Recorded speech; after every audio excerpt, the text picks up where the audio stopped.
Hello, everyone. Welcome to the EUG podcast. I'm here with a good friend of mine, Johnny Munoz. Johnny, What's thank up, you for brother? coming, brother. No, I appreciate you, man. Thanks for having me. And yeah, let's do this. Let's thing. go, right?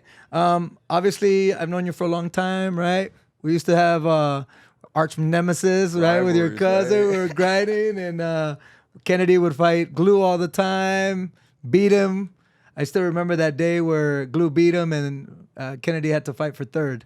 Yeah. He was so mad. He threw his medal on the ground. Didn't want to fight for third. I'm like, bro, you get your ass over there, go fight. Take your losses. But man, Yeah, man. it's been a long time. Now you're in the UFC. Grinding. Let's start by talking a little bit about your upbringing. I know your father very well. He's done an amazing job raising you and leading you to where you're at today. Tell me a little bit about your upbringing. Yeah, so I mean, I was born in Corona, California. For people who don't know, I grew up in Norco, which stands for North Corona, which is just a little town over. And I don't know, when people always ask me about like my upbringing, what was your childhood like? When you get most guys are like, I grew up in the street, or everybody wants to be a gangster, right? Right. I always say, man, I grew up in the gym. That's where I really grew up, and it wasn't by choice. And I never really got into much trouble as a kid. Like I was out and about. My parents were always working. Like I remember my dad had 3-4 jobs. Coming up, I seen him come up. You know what I mean? And growing up, I knew we didn't have much, but my parents were always there supporting. Mm-hmm. And then just seeing him get to where he is now is just incredible. It's like a success story. You know what I mean? Right. But yeah, I mean, growing up, I was just I always liked to go outside. I grew up like a typical '90s kid. You know what I mean? I was born in 1993. I was always outside riding bikes, playing with dirt, drinking out of the water hose. You name it, man. That's what I did. You know what I Right. mean? And Grab your slingshot, go outside, grab the grab slingshot, some rocks, and slang them. all that stuff, man. Nice. Creativity, and that's what's missing these days with kids. Yeah. But agree. yeah, I mean, I grew up doing that kind of stuff, and then I started doing jiu-jitsu around 5. And at the time too, the thing with that was there was no kids doing jiu-jitsu at that time. Right. It was very rare you see a kid doing jiu-jitsu. So I was literally doing training with my dad one-on-one, or he'd make me do the adult classes. And I remember I hated it, man. I fucking hated it. And your dad, bro, when he's a grinder. Yeah. And he's old school, and he'll push. And Yeah. much respect to him. He's built a great school where he's at today, and he's still there. Yeah. Still grinding. So he's helped you a lot get to where you're at today. And again, it just shows, the achievements that he's created. Also, he's trying to pass that on to you as well. Yeah, no, he's my dad, not only is he my coach, but he's my coach in life, you know what I mean? I feel like because of him, I have a good foundation everywhere. You know what I mean? I'd never really been in a lot of issues, I think because just what he taught me. Plus jiu-jitsu, obviously, I was always in the gym training, and he just always, taught me street science, you know what I mean? Right. How to be smart, watch your surroundings. You always got to keep your eye out on things, know when to get out of situations. So it's I didn't grow up that life like he did, but he really instilled that in my mind. He got you up on game. Yeah, so I'm hey. aware of things I'm sure Right. you know what I mean? Most people don't know about that stuff, but it's about being educated in the street Yeah. in that sense. You can be book smart, but street smart It's helps a different lot. thing. It's a different thing. You either learn it by being in there, or because your homies or whoever, uncle, dad, maybe passed that Right. knowledge on to you. So it's I'm just very aware of little things. I don't know what to recognize. So but my Nice. dad's like an OG. And then you started doing jiu-jitsu at the age of 5. Yes. You said, all right. Not that you wanted to do it, but kind of forced into it. Yeah. Tell us a little bit about your jiu-jitsu career. Yeah. So I mean, I started at 5, and I was actually doing judo first because it was similar. My dad was taking me to judo. He would do judo too, as well as the jiu-jitsu. Right. So, but with judo, it's well established. I mean, you go to a gym and there's a bunch of kids in there. You know what I mean? Right. If you find the right location. So I was in there with a bunch of kids, and I hated it, man. I was just always that kid that I'd rather be left alone. I liked socializing, but I was kind of a shy kid starting out. You know what I mean? I was like, man, I don't want to do this, and like the instructor would take me to the side, like teach me how to break my fall. So I always felt like, man, they're all watching me. You know what I mean? Right. Like I'm off to Uh, the side where all the other kids are doing the throws and all that stuff. And then eventually I got to that point, and then I was doing the jujitsu, which my dad was teaching out of his garage back in the day. mm, And so I was doing that, but I hated it. I was like, cry, I don't want to do this. My dad's like, no, you're going to do it. And I remember like certain sessions, I wouldn't get the snake move, the quarter turns, change your base drills. right. My dad was just like, yell at me, nah, you got to do it this way. And I was just like, fuck, man, this is so, I don't It, want mu- it must be hard having your father as your coach, right? Yeah, it was Because I hard. mean, my dad had his own business, and I just couldn't work with my dad, brother. I just like, bro, Dad, you know what? It's better if I just go do my own thing. Nothing against you. I just like felt that way. But you guys have built a Yeah. great bond together, and man, it's gotten you, far in Yeah. life. I mean, and we just did that, and like, I was just like doing it. I was like, I can't get out of it. You know what I mean? I can't crap on my dad. Like most kids know when they could like shit on their parents. You know Right. what I mean? But it was just like, no, I got to do it. Like I'm scared of my dad. You know what I mean? I had that fear, not because like he beat me up or anything like that, but just because like that fear because you respect your dad. You know what I Correct. mean? Like shit, if I pop out of line, like you know what I mean? Yeah, I he's gotta- the real deal. Yeah. I know him. He's a straight shooter. He'll tell you exactly like it is. If he doesn't Yeah. like you, he'll tell you. yeah, he's I real know like him that. very well. Yeah. So, you got your black belt. You decided, hey, I want to get into MMA. Where was that? Where did you like think about? Hey, I want to do MMA. I want to try this. Yeah, well, I think where I really found the passion was about, I think I want to say like 8, 9 years old. Oh, or really? Somewhere around. That's Oh, when I wow. really wanted to fight. So I started training at 5, but I hated it. But I knew I had to do it twice a week. But you do anything over time, you get good at it. So Right. other kids started coming, and like I beat other kids. I was like, I started getting confidence. You know what I mean? Right. Like, oh, I'm pretty good at this. Like I think I'm good. And then like other kids would have come in. I remember like these kids came in like their dad said, "Oh, my kids fight pancrase. They do all Right, these right. tournaments, all this stuff." So I was like, "Man, I'm scared of these kids." But they came in, I rolled them up, and I was like, that just gave me confidence. Nice. I don't know if the dad was full of shit, Bullshit or but anyway, it gave me confidence. Right. But it was still a thing. I was like, oh, I'm kind of good at this. But I always used to go to watch fights with my dad, like back in the day. And UFC back in the day, Pride was on like not even once a month. It's rare that there was a fight. So it was like now it's like every weekend. Right. So like I'd go watch the fights. I was like, oh, that's cool. But what really caught my attention was like watching Pride fighting. Because the way the fans were over there, it's like a spectacle. Right. Seeing Rampage, Sakuraba, the crowd going wild for him. I was like, man, I want to do that. That's exciting. Yeah. And also as a kid, I always watched pro wrestling. So I seen like WWE. So I seen I was like, I want to be that where people are cheering for me. You know what I mean? But then I Yes. saw fighting. I was like, well, I'm training. I think I could do that. Right. And then so I was like, I want to do that. And then like I told my dad that. He said, well, you're a kid. You can't fight. But you just need to stick to the jiu-jitsu, compete in tournaments to get the experience. Mm-hmm. So I was like, okay. So then I did my first tournament, won, and like as a kid I was like on a win streak. So that's why I took jiu-jitsu because I wanted to fight. It wasn't because I liked jiu-jitsu. But Right. the thing was I'm very competitive. Anything I do I gotta win. So like I kind of fell into jiu-jitsu, the sport of it, for the competitiveness. You compete, you know what I Right. mean? And then I lose one, fucking piss me off. Right. Then I go on a win streak, whatever. Then as a kid, like I was pretty dominant. Then I got my blue belt, did the Pan Ams, and then I took third. I lost by a ref's decision to a buddy, Brandon Walensky, which he's a close friend of mine. Now we're close friends. By the time we had a rivalry. Right. And then I took his ass out later Nice. in Nogi Worlds. But Nice. but we were 1-on-1, but like we're like best friends now. But then I got my blue belt, won like Nogi Worlds with a blue belt, then got purple belt, won like Worlds purple belt, brown, all the way up. And I had like rivalries like with like the Meow brothers, like everybody. So it's like I was always competing, but MMA was always the first passion, but I got competitive in the jiu-jitsu. So like the Meow beat me one year, and I was like, fuck, I need to beat these guys. Like everyone's gunning for like the Right. Meows. So I got stuck in there, like what do I need to do? So focused on the sport, the Berimbolo 50-50 guard. Right. Then it just got to a point where like once I got my black belt, I think it was SJJF Worlds when they first had it with money or something. Right. So I did it, and I won the brown belt, my division, then the open, and then I got my black belt on the podium that year. Nice. And then I competed a few little tournaments with black belt, but I was like, I need to fight Okay, now. Like right. I got my black belt at 20, and I was like I need to fight now. And I worked at striking a little bit, like not like consistently, but like 17 to 19 doing a Mhm. little bit. But then after 20, then I just really took it full board. Nice. And then you started, obviously, you needed to add your wrestling, your boxing. How many amateur fights did you have before you went pro?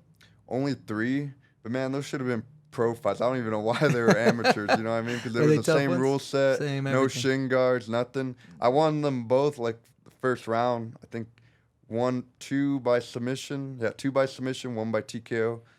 But yeah, I don't like they were amateur, but they should have been pros. Like it was literally It's the everything same the same. shit, It didn't right? make sense. Do you feel like people should do a couple amateur fights before now that it's been around a little bit more? I feel like a lot of kids, if they want to get into it, they need to have like that sure. experience, the sitting in the back, the throwing up, the nerves, the walking.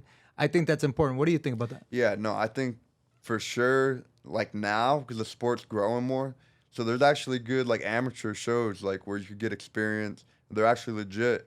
I've seen like some amateurs, like, man, these guys are pretty good. You know what I Right. mean? Because now too, before you could go pro, like your first pro fight, right? And then if you could fight like a guy that's not very good, that don't know any training, but nowadays you're fighting debuters, like they know everything, like a Yeah. little bit of everything. So It's it's true. not, it's the sport's like really leveling up. So I think I advise like amateur fights now for sure. But it also depends if you're like a stud wrestler, stud jujitsu person. If sometimes it's hard to get those fights as an amateur, so maybe you got to go pro. That's true. So There's been a problem with some of my students that yeah, they try to. We get a fight and we're like, we're ready. I mean, 9 people decline, and it's like, Yeah. come on. So it's tough. I totally agree with you. So you fought at the King of the Cage, where Yes. you were the champ. How did that progression through King of the Cage work out for you? yeah, it was good, man. Won all my fights there. I was undefeated in King of the Cage prior to UFC, and yeah, King of the Cage was a good organization. You know what I mean? Like it was sanctioned. Like everyone had to be cleared. Right. I had a lot of like opponents though that I was supposed to fight, like UFC veterans, but like almost everyone I fought pulled out like weeks prior. So I was like, most of the people I fought were like short notice. You know what I mean? Interesting. Most of them. So it was always like, man, I don't even know much about this guy. So it was always like, can't take no chances. Right. But it was a good experience there. Like I had some tough wars there that helped me with experience wise. I think it's important as a fighter that you get into those scraps, some wars, going 5 rounds, going 3 rounds distance where the guy you hit the guy or you're taking the guy down, you put him in an armbar, he gets out. I Right. think that helps you mentally because you need that experience before you go to the UFC. Because if you don't have that experience, you jump in there, UFC is a different ballgame, Right. man. And Everyone in there is and you were the champ for King of the Cage. Yes, I was right? the champion in King Now, of the Cage. what weight class was that? 135. 135. Yes. And then you got the call. Yes, then I got the call. So after I won the belt, I fought one more time after that. And then I was supposed to fight again, but the pandemic hit. And then that was in March 2020. And then Jason House, my manager, was telling me, "I'll get ready because UFC, that's when they started doing the Fight Island thing. Or they're having right. there- It's no last one, minute. Yeah. Let's go. So whatever. So I was gonna get signed originally to fight in I think April or May, and then so I had like 2 months notice, so it would have been good. But then they shut it all down. That's when they were gonna go, but they shut it all like, down. fuck. So everything got shut down. So I was like, man. So I didn't even know what was going on. Right. And then I told Jason, so are we in? And he said, I don't know yet, but they just shut everything down. So I was like, oh man, this is horrible. So but then like a month went by, then that's when the Fight Island thing, Dana said he had a secret location, whatever. And then, so I was just waiting, and then finally it was August, on a Thursday, he called me, hey, you want to fight Saturday? I was like, man, I just freaking trained so hard today. It was hot, dehydrated. So it was one of those things. I was like, man, but like I want to fight. Like my goal is to be in the UFC, and it's one of those things. Like, do you take last minute fights to get in, or it really depends, man. Like if I had to go back and do it again, I probably wouldn't change nothing because I think even when things don't go your way, you gain experience. True. So let's say if I just you know what, I'm not gonna throw the dice. I wouldn't have got the experience I have now. Right. So like it is what it is. But I took it with the circumstances. Thursday night, drove out to Vegas, had to do like a bunch of COVID testing, USADA testing. So I had a fight week literally in one day, rushed in there. Crazy. So what people do in a week, they threw it all at me on one day. So I didn't get to really enjoy nothing. It came so fast. Yeah. And then I had a cut weight too, but we fought at 145 because I was told Jay, I'm not going to make 135. There's no way. So we did 45 and whatever, got fought. And it was a close fight. It was a fight I feel I won. I feel like a lot of people in the media thought I won. But it wasn't my best performance, but I felt like for the preparation that was there, I thought you won that fight. I thought it was like, man, but again, judges nowadays, it's very hard. And the thing about judges is that they don't know what goes on the ground. They just see, they're more boxing judges. So they see one person get knocked down and they say, okay, that's a 10-8. And I think they need to change that. They need to fix that. And it's rare they don't give 10-8s to like grappling. I feel the first round could have been a 10-8 because I slammed the dude, pounded him out. And most people see that clip, they thought, was that fight stopped? Like I won, you know what I mean? Right. Ref didn't stop it. Some refs I think would have stopped it on the ground and pound. But I was like, man, I feel like when you're in danger or someone's being that aggressive on you where the fight could be almost stopped, that's a 10-8, you know what I mean? For sure. But I mean, it is what it is, but I can't change it. It was a good experience.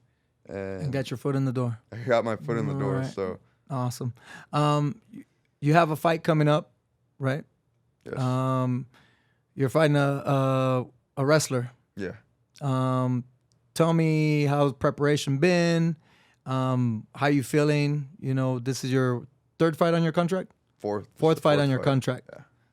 Tell me how you're feeling going into this fight. Yeah, I feel real good for this fight, man. Focus, everything. Honestly, this is how I feel that when the times I had success, like MMA, even take it back to jiu-jitsu, I feel like this is like the mindset where I'm at. So I feel real good. Like I know myself, even like the people close to me know me too. But I feel like this is where I'm at, like when I'm like razor sharp, razor focused, like ready to kill somebody, you know what I mean? So I feel real good for this fight. He's a wrestler. Everybody in the UFC is tough, but I know I'm tough too, man. So I'm just going to go in there and do my thing. And the thing is, like, 135, I was talking to somebody about this, like, murderer's row, man. Like, everyone in there in that division is a killer. But I know everyone in there is a killer, but I'm a killer too. So I just got to kill off these killers to eliminate people out of this division. Yeah, so. No, this is probably one of the hardest divisions to deal with. I mean, you see some of these guys in the Dana White Contender, they're coming out strong as well. So, again, one of the toughest divisions in the UFC. Sure. If you had a message for the new generation, what would it be? Yeah, so, like, my, like, message advice would be, like, be smart with your career, you know what I mean? Like, really two things it comes down to, like, don't trust everybody, you know, trust your circle, and you got to feel right about your circle, but be honest with your circle. You know, if something don't feel right, you got to talk to them. Or if there's some shit going on in your life, you got to be honest with your circle. If something don't feel right about a fight, a specific opponent, you know, it's not that you're being like bitch. Yeah, a bitch. But it's your career. Absolutely. Like, you're a fighter, but you got to be a businessman too. I know everybody, I take any fight, but dude, the problem with that is you're not going to be fighting your whole life. You know what I mean? Fighting's a short window. So if you do not do this right, like after fighting, you don't want to be that broke fighter on the street doing nothing, you know what I mean? So my biggest advice is, you know, be smart who you trust, make the right decisions on who you fight. It's a business. If something don't feel right, like pull out of the fight, whatever, you got to make sure you're 100% focused. If that guy's trying to kill you, be smart with your money. All the money you earn, don't spend it. Spend it on things you need like food, investments, you know, make that money grow. Don't buy stupid cars. And talking about investments, you made a great investment. You train at Interim Gym, but you guys travel back and forth. But you also bought some properties. You know, now that you're talking about investments, you buy your own property in Tijuana to have your own place. Yeah, to be comfortable, man. And the thing about that investment too, Tijuana's like, for people who don't know, it's booming over there. You know what I mean? Right. So it was a smart buy. Bought it at the right time. Now, like, if I for some reason wanted to sell it, I'll get my money back And make plus money. more money, like Absolutely. double the money now. You know what I Correct. mean? So those are good investments like that. And like now I'm trying to work on getting something out here in Vegas. I like to come out here a lot, and I like to be comfortable. Right. So I mean, that's my advice. Be smart with your money. This is a career, man. So like you got to think like a businessman. And at the end of fighting, what are you gonna do? Like to me, this is like school. It's like college. You know what I Right. mean? You're fighting, but what degrees are you gonna have at the end of this? Are you gonna be a jiu-jitsu black belt? Right. You know, you could open up a school that'll make you some money, and just be smart how you handle this. You gotta think like a business because I know so many people, like they go broke after fighting. It's sad. Yeah, and then they end up teaching in the class, making like all money. But man, you have to be able to show something for yourself after the career. Like, man, I did this, but then what? Yeah. The window starts closing at 35. Yeah. You still have to live to see 70, 80 years old. You're going Yeah. to teach until you're 80 years old.